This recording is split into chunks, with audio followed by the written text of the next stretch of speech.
These are valuable lessons that we can learn from these younger children that are burdened by the longevity issues that we're facing in this country. It's a longevity crisis that has been created. And so Nico taught me so much because I never really thought about the impact on the children in this way until I met Nico. Welcome to the 100-Year Lifestyle Podcast, dedicated to you and your loved ones living at 100% for 100 years and beyond. I'm your host, Dr. Eric Plasker. Welcome everybody to the 100-Year Lifestyle Podcast. Dr. Eric Plasker here, and yes, we are transforming health and longevity worldwide so that you and your loved ones can live at 100% for 100 years and beyond. And hey, we're going to get a very valuable lesson today from a 10-year-old, and it's going to be on longevity, it's going to be on quality of life, it's going to be on choices. And I was out in Bellevue, Washington at Dr. Cummins' office. He put together an amazing 100-year lifestyle event out there.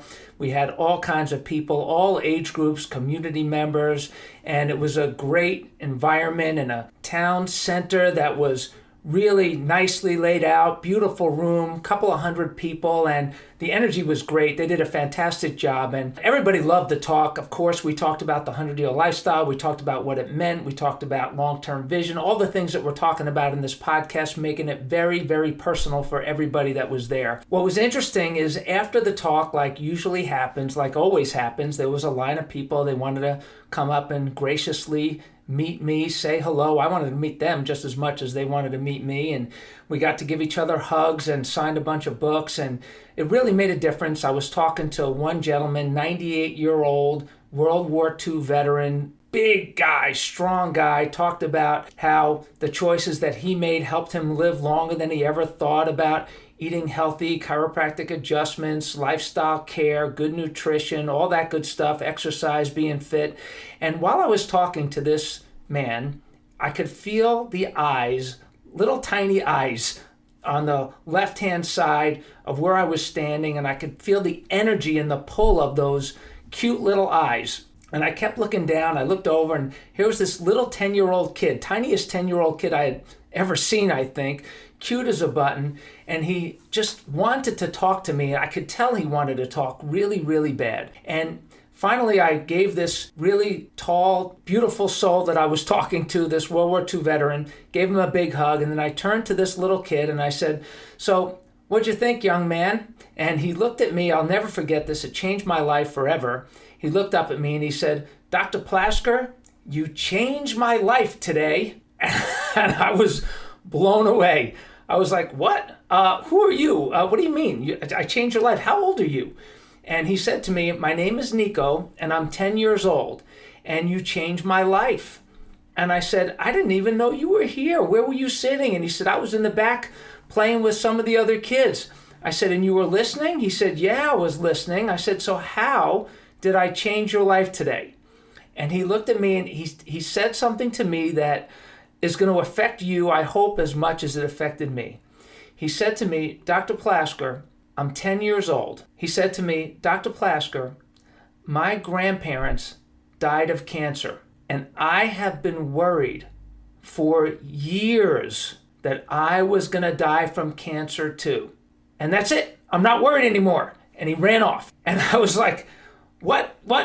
Like he blew my mind. He shocked me. And then he turned back at me and he said, "And I'm going to be a motivational speaker." And he ran away again. And so if you want to see his version of his first motivational talk, you can go to the article on 100yearlifestyle.com. It's called Children's Longevity Threatened. Embedded in that article is Nico's first motivational talk video that he sent me the next day, and we plugged it into this article. And it's very relevant. A couple of things that I want to mention about this, why it's so relevant. First of all, this is a 10-year-old kid that has been carrying around this burden for a long time, for years. What an insane burden that this poor little kid was taking around with him everywhere that he went. And I can imagine him going to visit grandma and grandpa at the assisted living center or at the hospital or the nursing home and the different places where he would go visit. And here's this 10-year-old kid not making sense out of trying to make sense of this environment, what was going on, and it was troubling him deeply, but nobody knew that it was giving this kid such a burden on his spirit.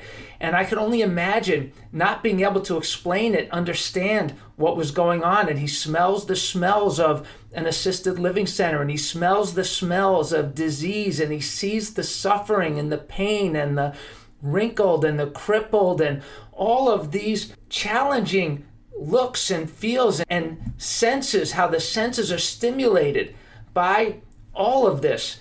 And the worry and the stress in his body must have been off the charts. To release that burden must have been huge for him in that moment.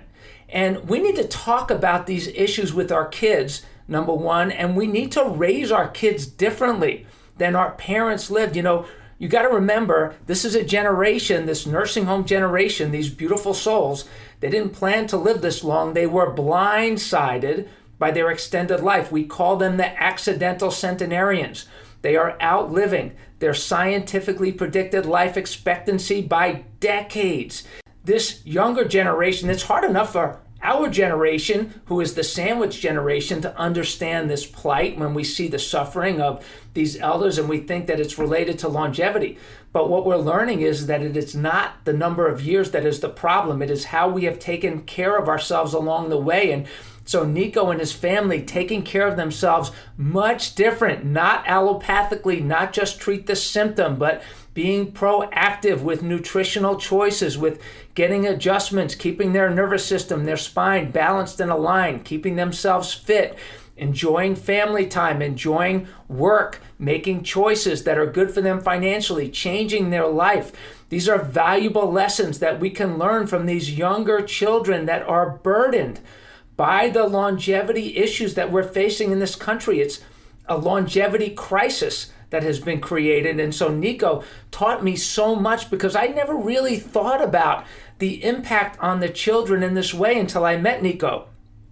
And then I was giving a talk for the business community in Dallas one time, and it was all kinds of fancy business leaders, very wealthy people dressed to the nines. They had beautiful ties and suits or sport jackets and probably fancy $800, $1,000, $1,500 pairs of shoes and belts, and looking really sharp at this Four Seasons hotel. And after the talk, same thing, great conversations, great hugs. These people were blown away by Max's story. If you haven't heard Max's story, go back to the first podcast. There's a short version of it there on that first podcast, Your 100 is Coming, You Make the Call. And I think it's also on our YouTube channel and our Facebook page if you want to dig into the longer version of that story.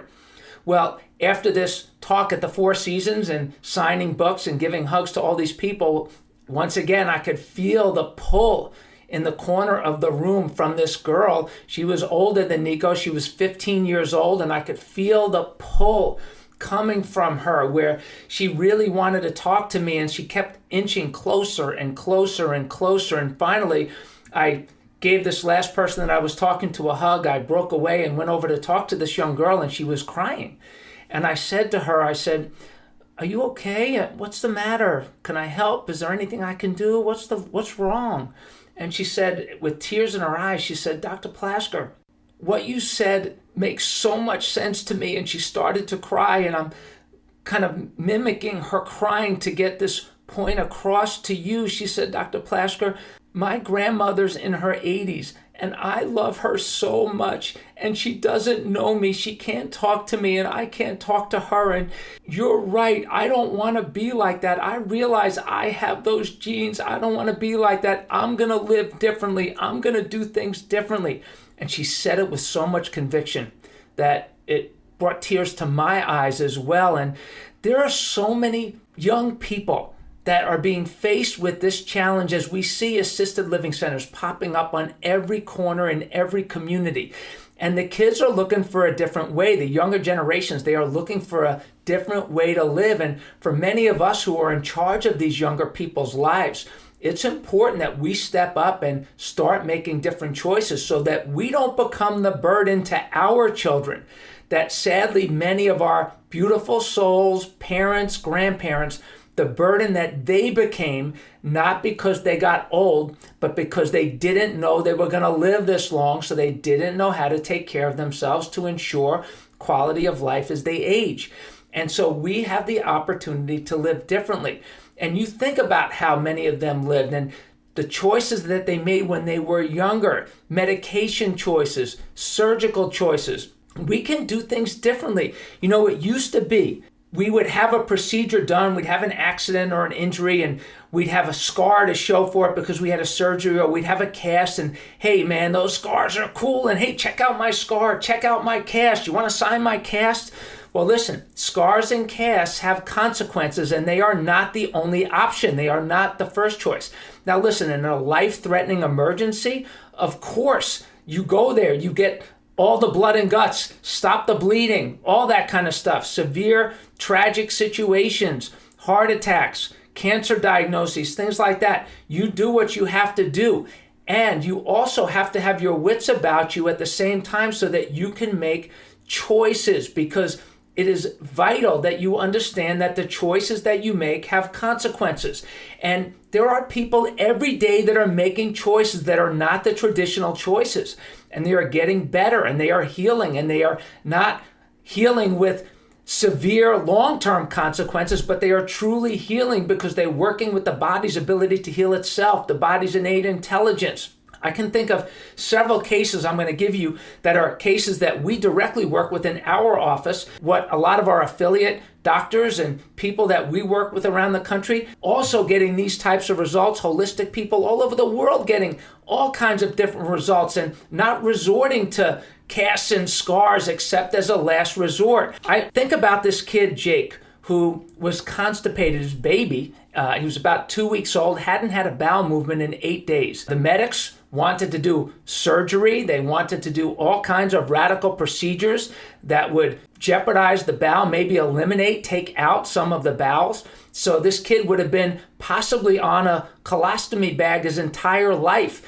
That would have been a tragedy. Well, this family knew that they wanted to only do that as a last resort. And I'll never forget when they brought this little boy to me for me to check this baby's neck, because as most of you know, and it's well documented, that the neck can be injured during the birth process. Nobody knows about it. They don't talk about it in the hospitals or in the pediatric offices, but certainly chiropractors know about it. Anybody who's well read about it in the holistic world knows the importance of getting the neck checked chiropractically for alignment and for nerve pressure after the child is born. And so they brought this kid over, and wouldn't you know it, I checked this child, give this baby an adjustment. And not only was the baby not able to have a bowel movement, you could see there was a problem in this child because the neck was cocked over, turned to the side, and couldn't move his neck very well. And the pediatricians, they called it torticollis. They said, yes, this is a problem. Maybe we need to do surgery on that too.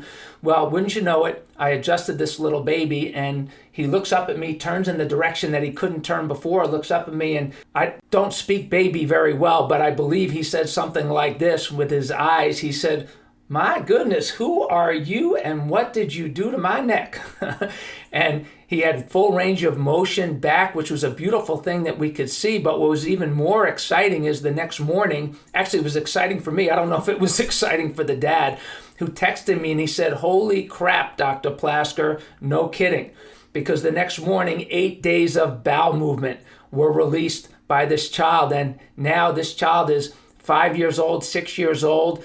I'm not exactly sure of his age, and he's playing with all the other kids, and he's a funny kid, and he's enjoying his life. And guess what? He has his intestines, and he's got normal bowel movements, and he's a healthy 6-year-old kid. So exciting. And, you know, there is a time in people's lives with situations like that, that because of fear or worry or panic, parents make choices that are just to get through the short-term well-being for that child, not necessarily thinking of the long-term consequences of the choices that you're making. This dad wanted the best for his child in the moment. He wanted to avert any life-threatening crisis. Of course he wanted to do that. And he also took the time to consider things that were very important for his child for the long haul. And it was at least worth a try, and it worked for him, and he's super excited. And we see things like that all the time. This child did not need drugs. This child did not need surgery. And the consequences of surgery in a baby or in a child, the consequences are that after the surgery, they give the child, to alleviate the pain, they very often give a child opioid-like medications, Oxycontin, hydrocodone, or derivatives of those types of drugs, which can lead to addiction later on in life. And those consequences are not thought about when parents are making these choices. And I'm not blaming anybody. I'm not mad at anybody. I'm passionate about it because we have to understand that we need to think differently. We have an opioid crisis in this country today that is devastating our country. And nobody woke up and said, hey, I'm going to be an addict today. I'd like to be an addict today. So many of them are a result of these types of situations. I was giving a talk in Florida to a group of doctors, and it was great talk. It was specifically on the opioid crisis. And when I was done, I told a couple of stories. When I was done, this doctor who was in the audience followed me into the men's room, tracked me down, stood behind me, hovered over my shoulder, waiting for me to finish doing my business. And when I was done, I turned around, zipped up, and this doctor was literally staring right at me. He had tears in his eyes. And he looked at me and he said, you know what, Dr. Plasker, what you said, I wish I would have heard this message 20 years ago. He said, because my son, when he was 9 years old, he had an injury to his knee. And he was playing sports, and the pressure, the peer pressure to have surgery was overwhelming. And in my gut, I knew that it wasn't the first choice. I didn't really want to do it. I didn't want it to be the first thing that we did. And because of that, I caved to the pressure. And so we had the surgery, and after the surgery, of course, because there was a knife and a scalpel and a cut and an opioid, and I wanted my son's pain to go away. I wasn't being a bad doctor. I wasn't being a bad dad. In fact, this was the protocol. This was the standard operating procedure. So I gave my son the opioids to take the pain away, and then the prescription ran out, not giving it another thought. He was 9 years old, and now my son is in his late 20s, and he is an opioid addict, a heroin addict, in and out of the rehab centers, and I don't know what we're going to do. It ruined his life, and it's hell on my life. And he was crying, and he was upset, and he said to me, I thought I was doing the right thing. We have another lady. She actually just called in. She's coming in for her lifestyle care adjustment. About 3 months ago, she cornered me in the adjusting room, and she started to cry. She broke down a little bit, and she said to me, you know, Dr. Plasker, I wish I would have known about this message, about what you're talking about the 100-year lifestyle, about chiropractic care, about all kinds of the holistic things and the body's ability to heal itself and removing interference, all the things you talk about in the 100-year lifestyle. I wish I would have known about it years ago because, you know, I listened to my doctor who prescribed Adderall to my child because she was struggling. And I shouldn't have given her the Adderall. I shouldn't have. I should have got her some tutoring. I should have taken her to a different school. I thought I was doing the right thing. And now she's in her late 20s and she's an Adderall addict. And it broke my heart. She was crying. And here's the thing. She said to me, again, just like every other person that I'm telling you about, I thought I was doing the right thing. And we have to understand that we have to make choices, that it's not just, this is the law, this is what you have to do because I'm the doctor and I tell you to do it. The reality of it is if you go to 2 or 3 or 4 different doctors, they might prescribe 2 or 3 or 4 different drugs, and they may tell you, you know what, you don't need any drugs. And you can do this by working with your body's ability to heal itself and strengthening your body's innate healing power and energy by the foods that you eat, by clearing out subluxations and interferences to the nervous system, by different types of movement and exercise, and you would be amazed at how the body responds. And so it's so exciting to see that more and more people are waking up to these realities and taking this valuable longevity lesson from Nico and these other children, realizing that, wow, I need to make choices that are not just going to be good for me to get through the day right now, or to get through the week, or to get through this month, but I need to make choices that are good for me for the long haul. You know, we have a whole sandwich generation. I'm a part of that sandwich generation where we're caring for our elderly parents and grandparents while we are also caring for our children and for some of us, our grandchildren. And we need to think differently, knowing that we're caught in the middle being very objective about how this older generation who they thought there was a pill for every ill, where they grew up in an age where doctors recommended smoking. I don't know if you remember those smoking ads that were on television. 26,000 doctors recommend smoking in the ads that were in all the newspapers. We have an article on 100yearlifestyle.com. Doctors recommend smoking, where if you've never seen those ads, you should go check it out and look at those ads.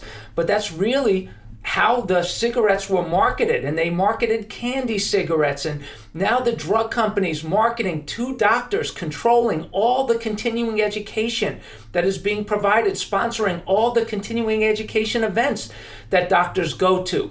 And because of that, they're selling their products, they're educating about how this drug, this pill will alter the chemistry in this way, to change the chemistry in the moment in this way. But one thing that is important for all of us to understand is that if you go, as an example, if you go to drugs.com and you look up the side effects of medications, there's two areas where you can find side effects. The first one is side effects for the consumer, which is a short list and in many cases a devastating list. And you can see this list on TV by watching all these drug ads on TV that are ridiculous. They should stop those drug ads instantaneously. They are harming our culture terribly by having those drug ads on television. And when you look at the consumer side effects, underneath that, if you keep scrolling, whatever medication you put in, you keep scrolling, you'll see side effects for the doctor to be aware of. And it lists all the different systems of the body, like the nervous system, the gastrointestinal system, the elimination system, and you'll see all of the immune system and how these drugs can negatively affect all of these systems of the body. And here's the thing, these drugs were not tested long term. And so we see this older generation, cholesterol medication, statin drugs is an example of this. We need cholesterol in our body. It's one of the most important compounds in our body. We're finding out that it doesn't even cause heart disease or heart attacks, that inflammation is the cause of heart disease and heart attacks. And so when you look at these examples of these drugs that were not tested long term, if you're in your 30s or your 40s and you start taking medication that is for some type of lifestyle condition like heart disease or like cancer or like arthritis, things like that. These are not genetic conditions. They're lifestyle conditions or environmental conditions. They're not genetic conditions. We've blamed it on the genes because if you blame it on the genes, well, you're stuck with it. And we know that that is completely not true today. That is misinformation. It's important that you understand the consequences of your long-term choices to do everything that you can to keep yourself healthy, expressing your full potential for a lifetime. In the 100-Year Lifestyle, we call it 100% for 100 years and beyond. I think back my own story. If you hadn't heard it before, I was 15 years old. I hurt myself playing football, went to a doctor, an orthopedic surgeon. He said, take these drugs and don't play for 30 days. And if that doesn't work, we'll have to do surgery. And I was like, whoa. Fortunately for me, I heard, which is not what he said, but I heard drugs equal don't play. So I was like, whoa, I'm not doing that because I want to play. And I was willing to do anything in order to play. So the next day I went and saw my chiropractor, Ernie Landy, became my chiropractor that next day. He adjusted me and I played that afternoon without any pain, didn't need any medication, didn't need any surgery.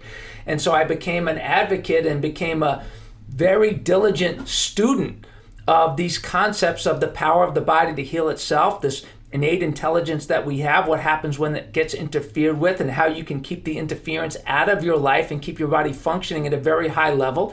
If you have the right thoughts, this compelling vision, and you make different choices, especially as it relates to healthcare. I was talking to Erica a little bit earlier about Leo, who, when we did her podcast interview, which is in the first season of our podcast, she talked about how he was on the spectrum, started to be diagnosed on the spectrum. He had lots of colds and even got the flu shot, had a reaction to the flu shot. They wanted to give him steroids and all these different things, and they were messing him up. And she realized, you know what, this is just a treadmill that I don't want to be on. This is like a hamster wheel that I just do not want to be on. And she started doing things differently. She's changing his nutrition. She's getting him checked on a regular basis, making sure that his nervous system is clear. So there are so many different things that you can do if you'll just think differently and take this valuable lesson from this 10-year-old and these other kids that I'm talking to you about today. And it is definitely time that we make long-term thinking cool. So with that, so glad that I got to give this message to you today, that you're listening, that you care enough about yourself, your family. Go to 100yearlifestyle.com, find a provider in your area that can help you with these choices. Go to some of our advertisers and people that are working with us who we trust to be able to provide resources to help stimulate your brain in the appropriate way. Companies like BrainTap and all of the different people that are on our side and on our team to support you in living your ideal 100-year lifestyle. Because your 100 is coming. My brothers and sisters, my colleagues, and my friends, you make the call. We are the first generation in history that is getting this advance notice that whether we like it or not, want to or not, we will probably live longer than we ever thought. We're going to get there in style, living our ideal 100-year lifestyle with lots of friends, family, health, and vitality to enjoy the journey every step along the way. So thanks again, everybody. Go to our social media pages, go to all of our different pages, share this with your friends and families. Love and appreciate you so much for listening. Dr. Eric Plasker, signing out. Thank you so much for joining us on the 100-Year Lifestyle Podcast. We hope you enjoyed this episode. If you have topics that you want us to cover, people you want us to interview, maybe you have some stories that you want to share, stories of yourself, loved ones, people in your life, we would love to hear from you and share your story. Please email us at my100@100yearlifestyle.com. And remember, nobody wants to get to 100 or even 50, 60, or 70 for that matter, crippled, broke, and alone. So please share the 100-Year Lifestyle, all of our podcasts, social media pages, website with your family, friends, and coworkers so they can take this journey with you. And until next time, adjust your lifestyle. Live your best life today and every day on the road to a sensational century.